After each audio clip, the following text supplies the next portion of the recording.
Nocturne is a champion I have always hated playing against. I mean, there I am, minding my own business, and then next thing I know, I'm either dead or fighting for my freaking life, so now it's time for the enemy to feel my pain. So for the next 10 hours, I'm gonna try to learn Nocturne in 3 steps. First, normal games, second, do some research, and third, play some ranked games. And in the end, I'll give my final and general thoughts on Nocturne as a champion. I'm doing this because I'm trying to learn every champion, so one day I can make the greatest Viego video ever. So what runes and builds should you go on Nocturne? The rune I would personally recommend is Conqueror because it's just the best for champions that like to fight, and Nocturne really likes to fight every time his ult is up. However, Hail of Blades and Electrocute are also solid options if you want to go Lethality or Assassin. I just don't think it's as good. The best build in my opinion is Bruiser Nocturne. You want to build Stridebreaker, then Experimental Hexplay, and then go any of these items. And if you want to go Lethality, build Profane Hydra, Axiom Arc, and then any of these items. Anyway, on to some normal games. My first game, I didn't really do too much. I just hit level 6 as fast as I could and ganked top with my ult. And let me tell you, I would quickly realize that is basically just how you play Nocturne. I mean, don't get me wrong, I did objectives and stuff like Void Grubs and Dragon. Boy, oh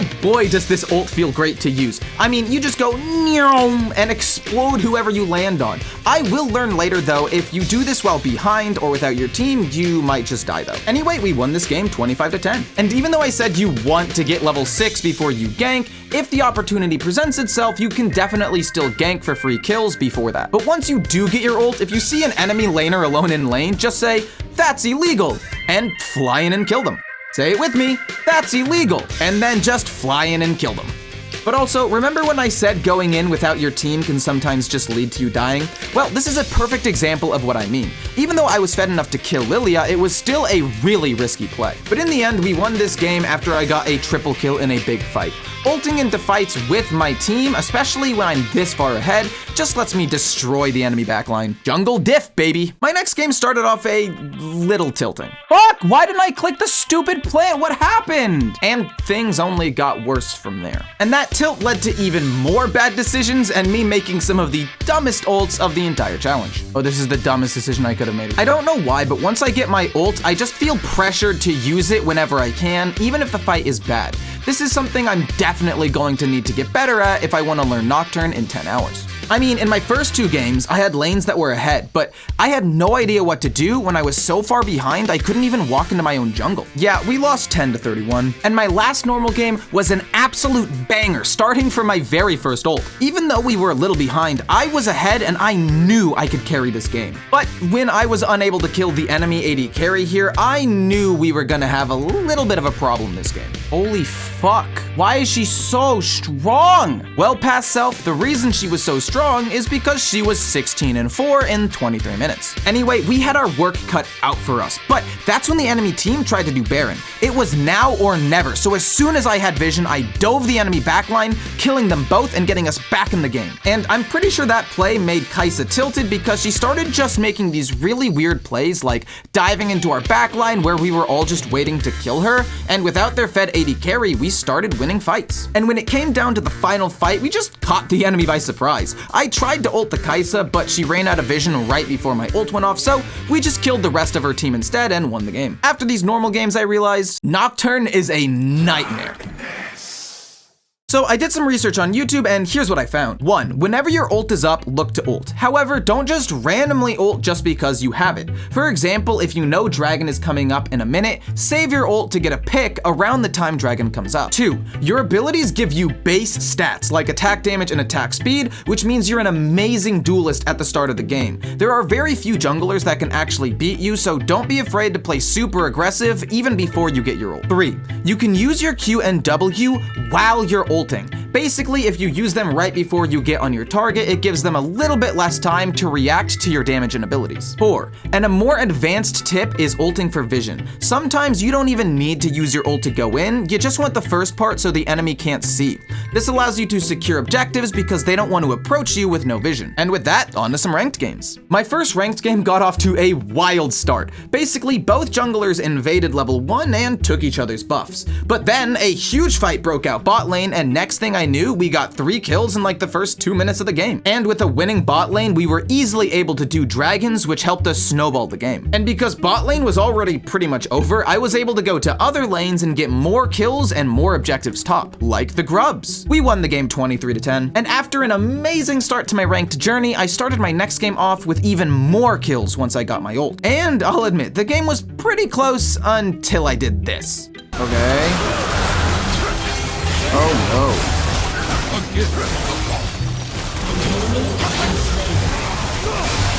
Oh my gosh, Ivern's the best! After that, I got Baron because I'm a good jungler, and then we won the game. Game 7, I did basically nothing. I got my first kill at 11 minutes, and as you can tell by the score, we were already pretty far ahead. I mean, if you look at the scoreboard, I had 2 dragons and 6 grubs at 12 minutes, but only being part of 1 kill made me feel kinda useless. It's fine, we got Dragon Soul at 24 minutes, and with that big power spike, we just ran into the enemy's base and there was just nothing they could really do about it. Jungle is really weird sometimes. And because I learned how strong Nocturne is in my research, I decided to invade level 3 in my next game. And immediately after killing Evelynn, the enemy Echo tried to kill me, so I killed him too. Because I was so strong at this point, I was able to just brute force objectives, because there is no way Evelynn could come and stop me at this point. And after killing mid, I was also able to do dragon. And even though the score made it look like we were behind, again, having 6 grubs, 2 dragons, and a massive lead over the enemy jungler actually meant my team was ahead. As I said in my Amumu video, I am new to the jungle, but the more I play, the more I realize how impactful these objectives are and how they can create a massive lead over time. Another jungle diff. My next game, I made possibly the greatest mistake of my entire life. Look, the moment I died to Baron, it had 1,211 HP, and Smite only does 1,200 damage, but that doesn't change how bad the play was. After that play, we all got kinda tilted, Darius got caught out, we tried to fight 4v5, and it didn't go very well. I would just like to pretend that this game never happened, please. Yeah, with that loss, my confidence for the next few games was completely shattered. I had just made quite possibly the worst play I have ever made, and I was just not mentally ready to play another game yet, to be honest. Yeah, this game was rough. So after that game, I went to the bathroom, got some water, and came back a little bit more ready than my last game. I went back to focusing on objectives and not trying to do anything too risky. But even after my little break, I was still rattled by the loss a few games ago. But luckily my team was doing really well, so I could just relax a little bit. My team was ahead, ready to follow up when I went in, and I could feel my confidence starting to build back up a little bit. We won the game 30-10, and with my confidence restored, I once again invaded the enemy jungler with my strong early game and got a kill. I was getting every objective on the map again, was killing the enemy jungler again, and was just playing well in general again. With all the research I've done on jungle recently, I really feel like I was getting the hang of tempo, when to go for objectives, and when to farm versus when to gank. And once again, I didn't need to do too much this game because every lane won, but I definitely found ways to be impactful. Honestly, jungle is just so much fun. And the fun didn't stop there. The fact that bot lane is so squishy just makes it the perfect target for Nocturne ults. You instantly make any fight a 3v2, the enemy dies in a few seconds, and you don't have to worry about an overpowered bruiser somehow 1v2ing you because they're a juggernaut or some shit. I mean, even though this dive wasn't perfect, if these two guys were the bot lane, they would have died so much faster. Also, Urgot tanked this tower perfectly here, which is the only reason I got a double kill. Hey look, an enemy alone in lane. Can you say, that's illegal? Very good. This gangplank can't be alone in lane like that, you silly goose. Anyway, I was a complete monster this game. I was 10-2, had like 8 CS per minute, and once again got almost every objective on the map. Things were definitely going a lot better than a few games ago. Yeah, we won this game pretty easily. But every game is not going to be that easy. For the last few games, most of my lanes won, but now it was time for the universe to balance out and have most of my lanes lose this game. Because most of my lanes were struggling, it made it very difficult to get objectives, and even though I was getting a few cleanup kills here and there, it was just never at the right time to get an objective afterwards. And I'm sure some of it's inexperience, like not buying control wards to set up vision, or being too nervous to do objectives just because my team was behind. But still, every time we did manage to get kills or win fights, fights, we were pushed back so far we couldn't really do anything about it. We had no waves, no jungle camps, and no objectives like Dragon to do. And in the end, I got killed on my way to Baron. We thought they were doing it and we wanted to fight because it was 5v4, but they were waiting in a brush and just killed all of us. Oof. Despite the loss, I was feeling really good on Nocturne and started playing more aggressively again by invading the enemy jungler. Then, a few moments later, when Nasus crashed the wave, I got a very close kill on the enemy Mundo. With that early fight going way better than it should have, I was strong enough to just do whatever I wanted. Then there was a 2v3 fight mid where I actually played pretty well. Until I took 2 tower shots randomly, panicked, and then ran away from my Fed Silas. He'd still managed to get the kill, but I definitely didn't need to die this fight. Then I went top and killed the enemy Ezreal.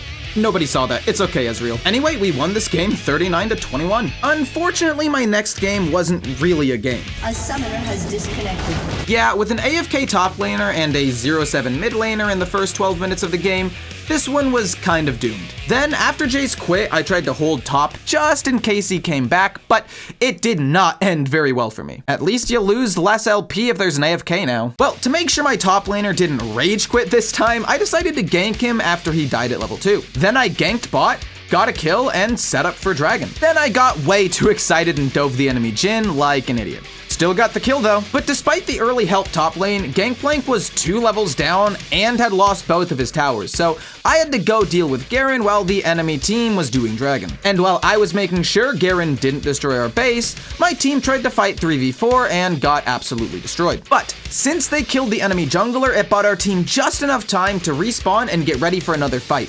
I flew in and managed to steal the dragon, and with that steal, my team rallied behind me, and we actually managed to win this fight. Then we got Baron and started making our comeback. And I'm not sure what happened this game, but Kai'Sa turned into an absolute monster in the final fight of the game, getting a clutch triple kill even though they were fighting 3v5, and once I finished the dragon, I finished off the rest of them. I probably should have stopped doing dragon to help win the fight, but hey, a win's a win. And to start off the final hour of this challenge, I had one of my best games yet. Every fight I was in felt amazing. My early game fighting power is so strong thanks to the stats I gained from my abilities. I knew I could just run at the enemy and there was nothing they could do because I still had ult and flash if they tried to get away. And when the enemy team tried to invade my jungle, oh boy was I ready. I mean, there is no way they think they can walk into my jungle when I'm 5-0-6. But the game started going south during a fight around Baron. All 5 of us were top and we wanted to set up vision, but 2 things went wrong. First, Xerath walked up way too far and died for no reason, and 2, our Kayle decided to farm instead of grouping and helping us win the fight. What are you doing? You're just TPing there, you're never fighting with us. We're gonna lose because you're trolling. After that, the enemy was able to do Baron, but I still knew if we got one good fight, we could still win this game. So, using all of our long-ranged ults, we picked off 2 enemies in the bot lane. But I wasn't done making hero plays just yet. The enemy team had stayed too long in our base, so when Xerath respawned, I knew it was my time to go in. With my Stride Breaker slow and Senna's ult, we melted the enemy team and won a huge fight. And just like that, we pushed and won the game. And going into my final hour, I learned a lot about Noct. I really liked his aggressive playstyle where you want to just use your ult whenever you can. He is simple to play, but very powerful due to how impactful his ult is. Because of that, you need to plan ahead, so you can use your ult to set up objectives by getting picks or denying vision. And if there are no objectives up, remember, if they're alone in lane, that's illegal, and just fly in and kill them. Nocturne is at his strongest in the early and mid game once he gets his ult, but kind of falls off in late game teamfights unless you can set up a pick. Otherwise, you might just fly in, die, and not kill anyone. In the end, we lost the final game, but if you like the content, feel free to click on the playlist on your screen now.